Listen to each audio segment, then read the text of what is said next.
Your VW's engine may not be the size it started life as, so if someone's hiding bigger pistons or a stroker crank inside, the clues might just be in the carb and distributor sitting on top.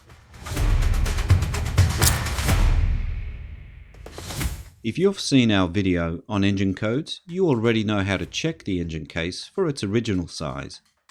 But just because it left the factory as a 1300 doesn't mean it stayed that way for the last 50 years. That's where the carb and distributor give you the next set of clues. If you see these pairs, it's likely been left stock. And if you see a 34 pick carb on a 1200 or 1300, well, that's overkill unless it's been bumped up to a 1600. Builders rarely waste time running a big carb on small pistons. If you have dual carbs like Solex, Weber's or Dual-carb bolted on, chances are the bottom end isn't stock either, especially if the engine code is telling you it was smaller than a 1600. And here's where the 009 makes sense. Plenty of dual carb builds run a mechanical 009 distributor. Spot that combo and odds are you're staring at an engine that's grown bigger than its original spec.